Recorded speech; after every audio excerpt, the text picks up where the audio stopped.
Hey, podcast listeners, this is your boy Marcus Norman of Gentleman Style Podcast Show. You guys are in for a dynamic treat. This lady here that I'm bringing to the stage is a powerhouse of knowledge. She is diverse and a multitude and wise beyond her years. I can't wait to bring her to the stage. So you guys gotta stay tuned, stay with us, stay engaged. You won't want to miss 1 second of this powerhouse lady I'm bringing to the stage. Powerful, powerful. Here we go.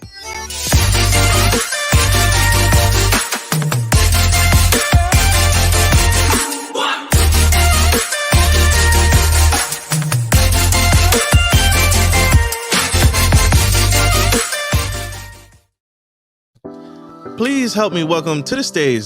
I want to introduce this fabulous lady, Miss Katrina Roddy. She's a Chicago, Illinois native. Katrina Roddy worked for 30 years in corporate insurance before being laid off.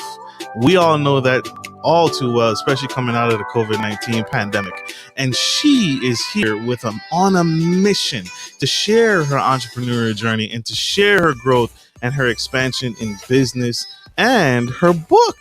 It was at that moment when she got laid off that she chose to take her acquired skills in corporate America and create her own career as an author and entrepreneurial coach. She's the best-selling author of the Steal Your Skills from Corporate America book, which she will coach you and me through the mindset it takes to transition from employee to status to becoming the CEO of your own life.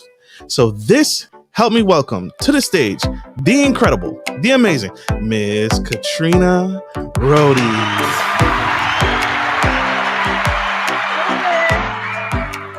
I feel like I was at the Apollo, Marcus. Welcome to the stage.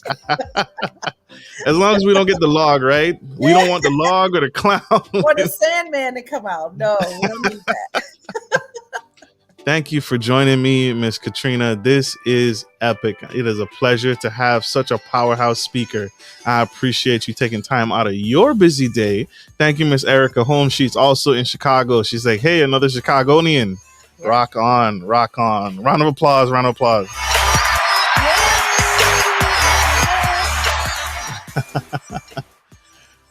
Welcome to the stage. So, diving right in, ma'am, you are amazing. Your resume is extensive. And when you too many Americans, COVID-19 was a dumpster fire. Too many experienced the layoffs and the pain and the hurt of getting laid off in 2020. What inspired you? How did you survive your layoff after being so successful and giving so much in insurance and climbing the corporate ladder, right? How did you make the transition? What skills did you learn and what would you tell other people out in the audience to acquire? So thank you for asking that, Marcus. I did not go through the pandemic era of being laid off, but the emotions that came with that are the same that I had when I was let go 4 years ago. So to start my journey, I started off in insurance right out of high school. I started my corporate job right out of high school. So June, I graduated high school. July, I was working corporate America. And it's all because I went to a very strict business school here in Chicago, Robert Morris University. I went to Robert Morris and I qualified for a program that allowed me to work part-time, and that would become one of my classes. And then I'd go to school. So they would report back to the job would report to my school. How's she dressing? How is she doing business-wise? Is she understanding? And I appreciate that 100%. Think about this. Your mom out of college, your parents, I should say, both of my parents, most people think about how much do I have to pay for books, how much my parents had to pay for me to get suits. And you know how expensive suits are. Yes. So money. Yeah, I had to wear a suit. I had to do everything. So that's what afforded me to start school so early. I mean, I started in corporate so early. So by the time I, got to my end at 30 years later, I was just ready. And it was my curiosity that kept me going and kept me in corporate and kept me moving outside of corporate. The skills that I acquired there, I just remember at a younger age being in corporate, and I was part of everybody's program, right?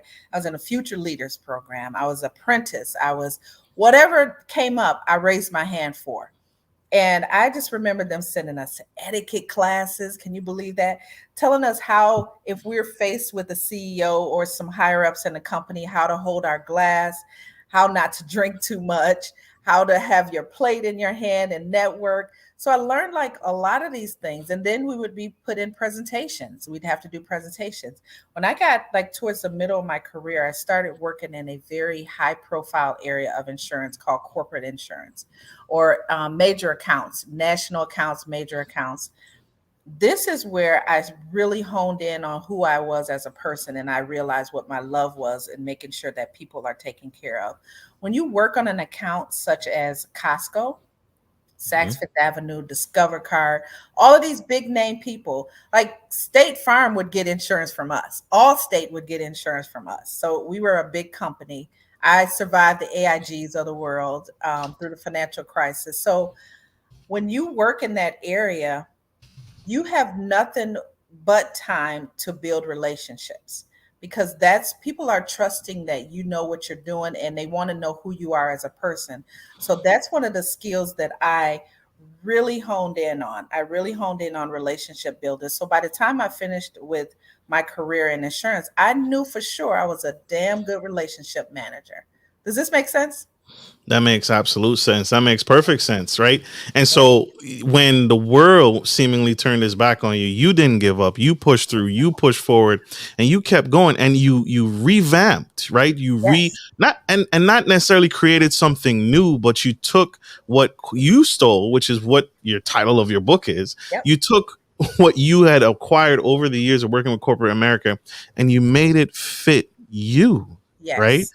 So that's what the book does. The book talks about taking what you already have and you coach to this, you mentor this Yes. to young men and women and just say, hey, what do you do? What do you do? Well, you are a multitasker, right? You organize the calendar, you fed copy machine paper, you answer telephones, you cleaned out fax machines when they jam. You are a multitasker. That is You a have a skill that skill. corporate. Yeah. Yes, you have a skill. And I'm glad you brought that up because oftentimes I'll do an interview and someone may say, Katrina, what if I weren't in corporate? And I think about those I think about those individuals who their child may be on a sport, a team sport, right? Right. They may have you work concessions. They may have you scheduling carpools. They may have you doing something because they realize you're good at that. You do it with no thought because it's a skill of yours. It is a skill of yours. You see those people on those reality shows that can organize a whole closet. They put all the oranges together, the reds, the green. I can't do that. I look at them with amaze. I'm like, wow, that's all they're doing, but that's a skill of theirs. So you don't necessarily have to come out of corporate and have skills. And I say this, oh, with all my heart. You have something, and it takes a person like me to just say, stand on the sideline and say, hey, I know what you got. I'm listening to you. Guess what you are, Marcus? You're very good at communication.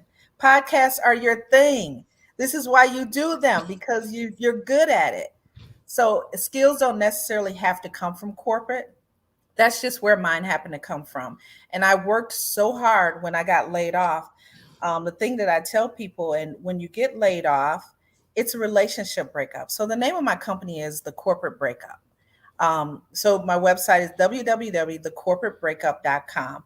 And the reason it's called the corporate breakup because when you leave a company, it's just like a regular relationship breakup, right? So there could be anxiety, there could be sleeplessness, there can be anger. That's a lot of people go through Mhm. anger and they go through these emotions. And what I've realized is that these are the same emotions that you go through when you have a personal breakup. What happens, the difference between corporate and a regular relationship breakup? Have you ever had a breakup and you have your friends come over and they'll bring wine, they'll bring food, ice cream, whatever, comforting food. They'll hug you, try to tell you to work on yourself before you move forward. That I don't have happens. friends like that. I don't keep friends like that. But at some point, someone is encouraging you to just kind of hold on and get to the next relationship. Marcus, when you break up with corporate, they're like, that girl needs to find another job. Mhm. Period. There's nothing else that goes with that. So I wanted to create a space where people can actually go through the emotions of a corporate breakup. It's really hard. As you said, during this pandemic has shown us the most breakups, the most uneasiness, because companies are going to do what they want to do. They don't really involve you. They just figure out how it works for them, and you may get caught up in it. I was in a high profile area of my company, which I thought would never, and I'm being very honest with you, would never let us go. We were the relationships, we were the heartbeat of the company. We brought in the most money, we honed in on these relationships. We're like, well, how could they do that to us? And it was one restructure of the company that they decided we're going to try something different. And it didn't involve us. And so Makes that sense. is what kind of pushed me out. There were five of us in my group, in the senior executives, and four of them, because I was always the youngest in different areas, four of them were like, "Yay, we're retiring!" And I was like, "I can't, I can't retire. That's not me." But what I knew for sure is that I did not want to go back into corporate. No, don't do it. Don't do it. We're not going back into corporate America. We refuse to go back into corporate America. We can't do it. The Gentleman Style Podcast mascot agrees with you. No going back to corporate America. You all stay tuned. We have Miss Rody. We go into a quick commercial break. You guys stay tuned. Stay with us. Stay engaged. We'll be right back. Good day, podcast listeners. This is your boy, Marcus Norman of Gentleman Style Podcast Show. I wanted to let you guys know that we will be rolling out a new feature and adding a join sponsor button next to the subscriber button here at the bottom of your screen. Once you click the button, it will display 3 membership levels. Gentleman Gentry, which is our entry level, Duke Duchess, which is our season level, and the Emperor and Empress, which is our most sophisticated level, which you will receive unique perks and benefits at each differing level and gain access to our community tab. We will also be sharing polls, upcoming events, and interviews, as well as receive feedback from our sponsors directly. Your support helps me find new and exciting guests to bring to the stage live. Well, in order to get the higher end speakers, it requires, well, some, you guessed it, money. So thank you for tuning in to my channel. And if becoming a sponsor sounds good to you, then select the join button below and choose your desired sponsor level. Let's continue to grow and serve the future of generations of men and women to come. Love you guys. Bye.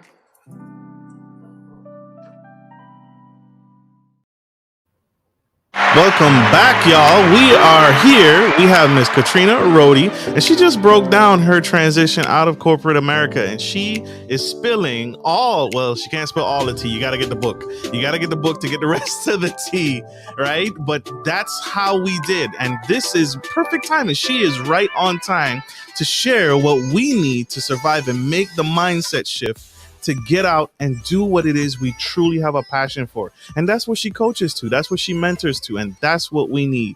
Her leading the charge and coaching businesses to the next level. I wanted to say thank you. I have to point this out. Miss Erica Holmes is a VIP sponsor of the show, and this contribution, we thank you. We appreciate you very, very much. This contribution helps us find great guests to the show. So thank you, Miss Erica, for your contribution. And she has a question for you, Sure. Miss Rody. And so we are going to fire it off here. Miss Erica Holmes, our VIP sponsor, asks, how do you feel about how relaxed corporate America is now? Is it relaxed, Erica? Mm, mm. Um, I don't necessarily know if it's relaxed. I think they're shifting. They're trying to keep up with what's going on in the world today.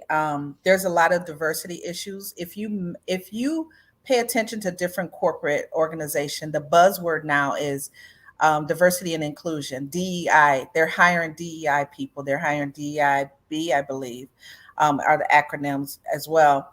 And they're trying to figure out their way through corporate, right? And they're just trying to figure out how do I serve people the best way I can? And I've done interviews on this as well, and there were always a couple of myths to diversity.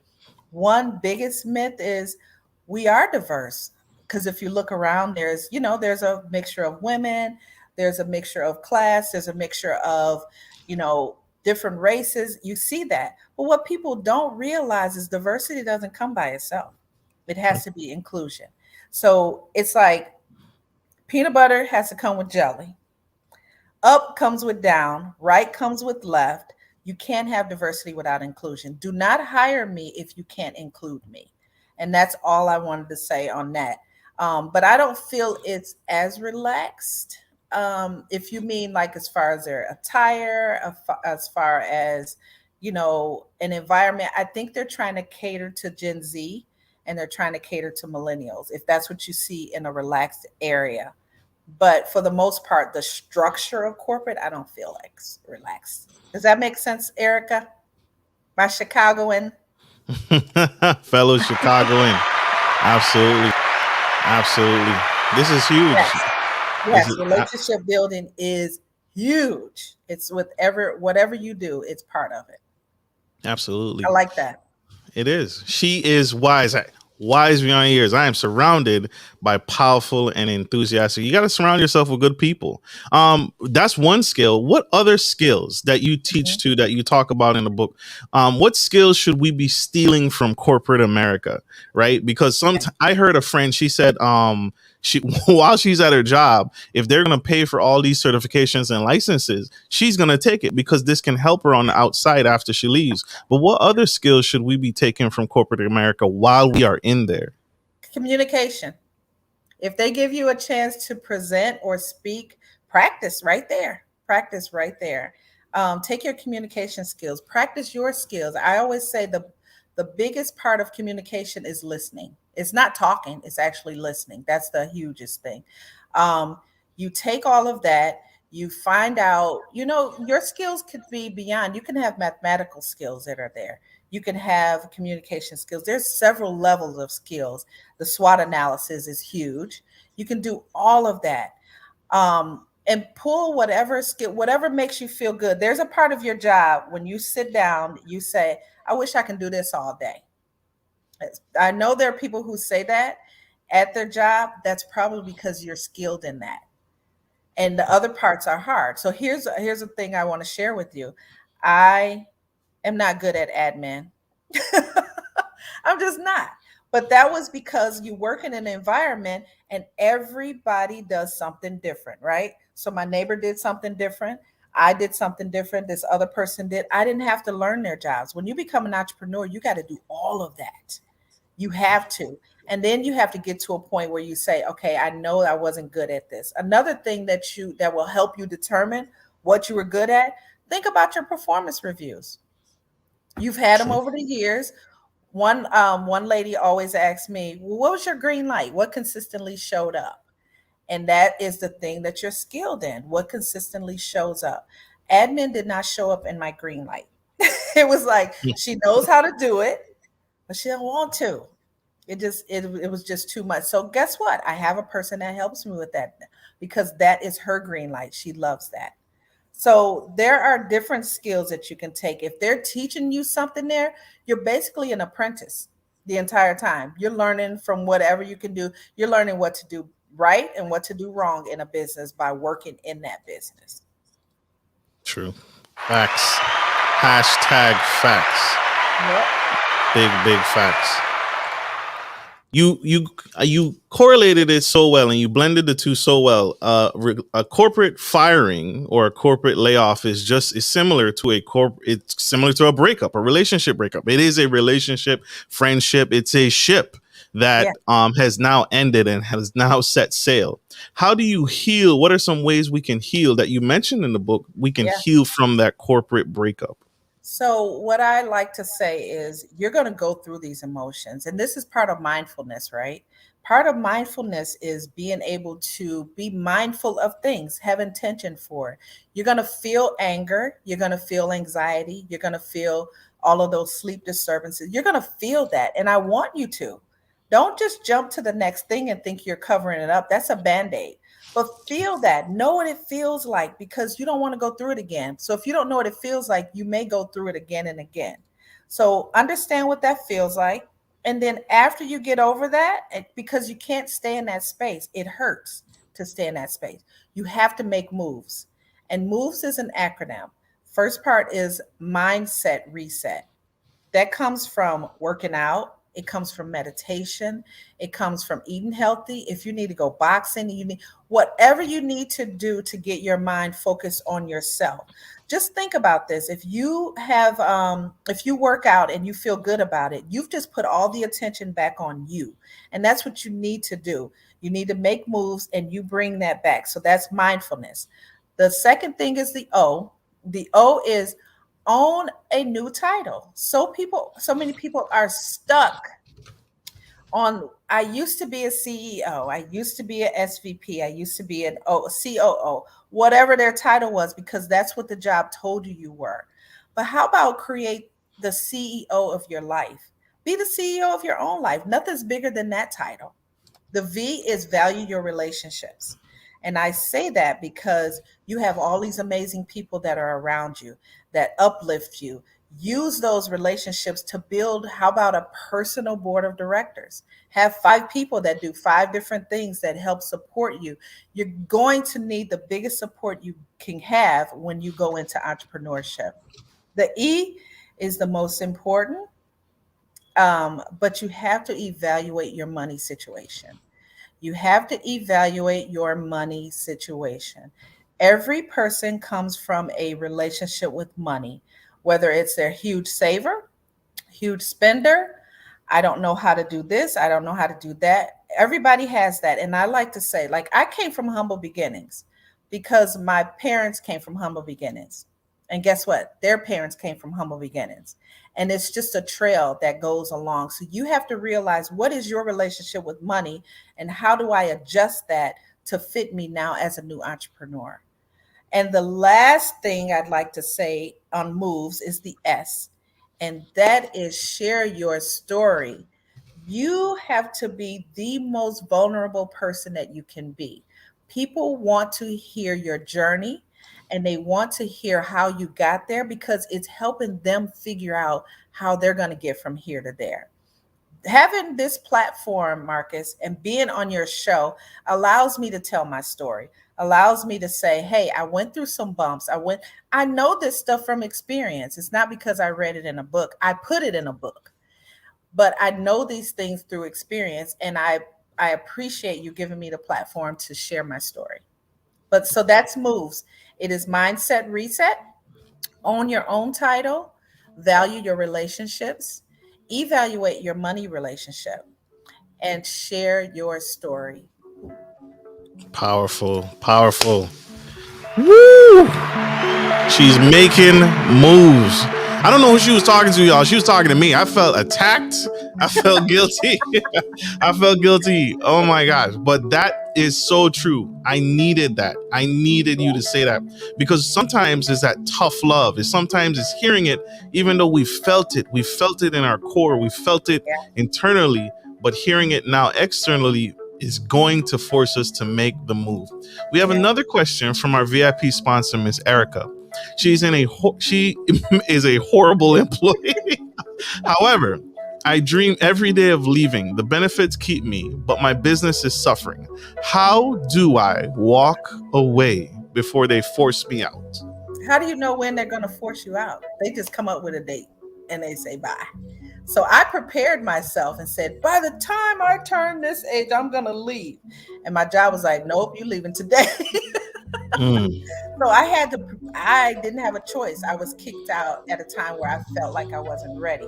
But to answer your question, Erica, it's you have to feel ready. You have to be made ready to be vulnerable. You have to humble yourself, and you have to say, I need to take that leap of faith because it's hurting me more to stay here than it is to go. And here's a story I like to tell as well. Here's a story about a man and a dog. So the man, a dog, and a postman. I know this sounds like a bar story and I shouldn't tell it, but it is not, Marcus. Nope, you open the door. You got to tell it now. You open the door. So there's a post worker that walks up the street every day, and he sees this man and his dog on the porch, and the dog is howling. The dog is howling uncontrollably. So the post office guy walks by every day. So finally gives this guy this dirty look and says, "What's wrong with your dog?" And the owner says he's sitting on a nail. He's like, "Well, why don't you do Mm. something about it?" He says, "It doesn't hurt bad enough. If it hurt bad enough, he'd move off that nail." So what I'd say to you, Miss Erica, when it hurts bad enough, you'd get off that nail. Ooh. That was good. That was good. That was good. Round of applause, y'all, for Miss Katrina Rody dropping bombs and those personal attacks. No, I'm Oh, kidding. it's I need not. to feel it. It's not a Need to. personal attack.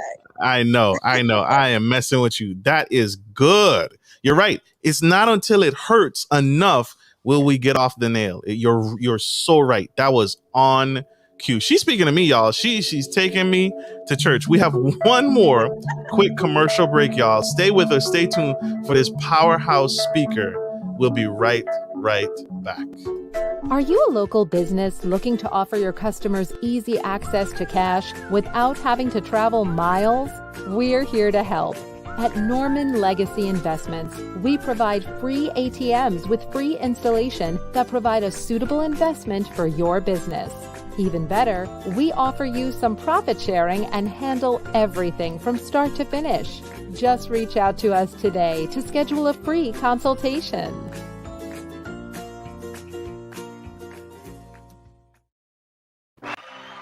Welcome back, y'all. If you're tuning in for the first time, this Gentleman Style Podcast, we have Katrina Rody, and she's spilling the tea on how she transitioned and how she survived and how she pushed through corporate America laying her off after dedicating her life and doing the 9-to-5 job like we all do.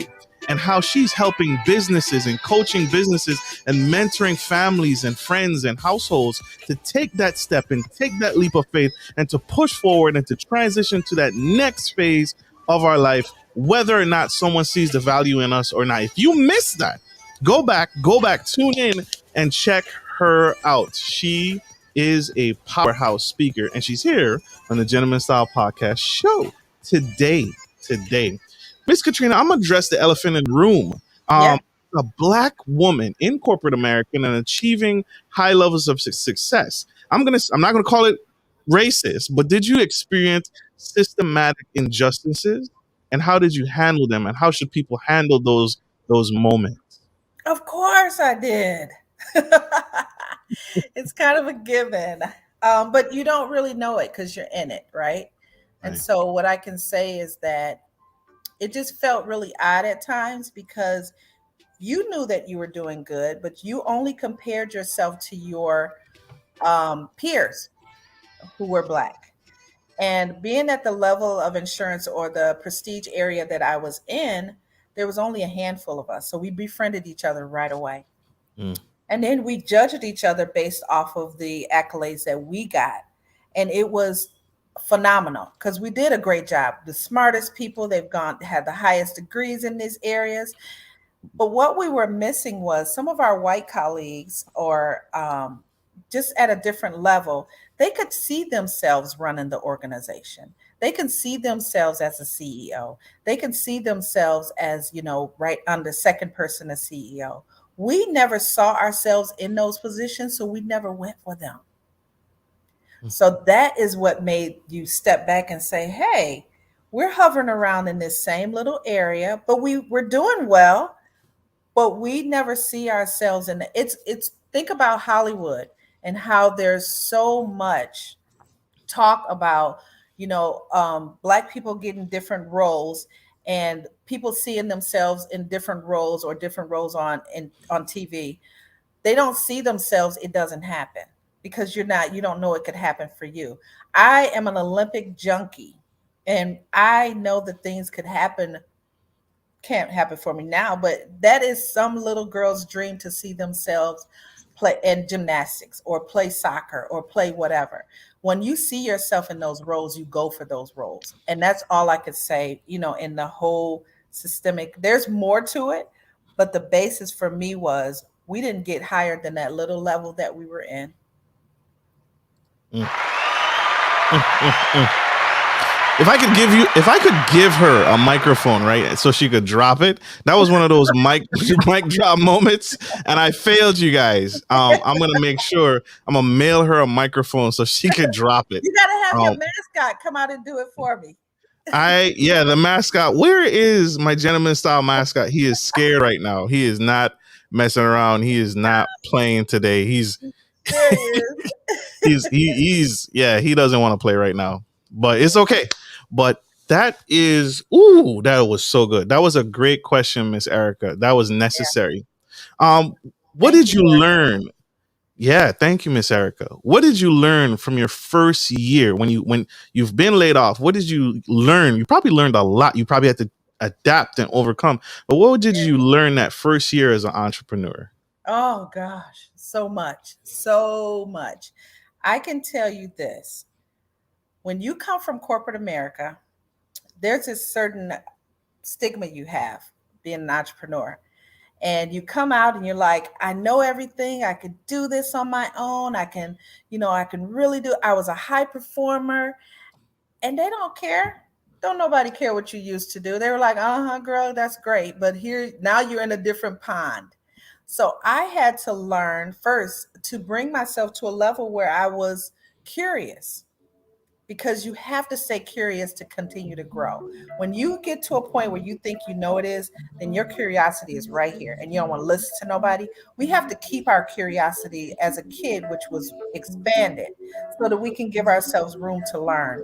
So that was the first thing I learned is, okay, I don't know how to do that. I did not know what a VA was. I thought this was a person who would help me out of the army or the service or some armed forces. I was like, oh, that's a virtual assistant. I didn't know.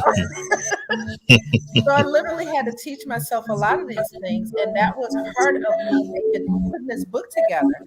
I was out networking with individuals and I would give them so much information until one lady said to me, you give out too much free information. Because that's what I was used to doing. And I decided at that point to take it all and put it in one spot. And that's where the book came about. So I learned patience. I learned how to be humble. And I learned how to try and change my mindset from an employee status to becoming an entrepreneur. Love that. Love that.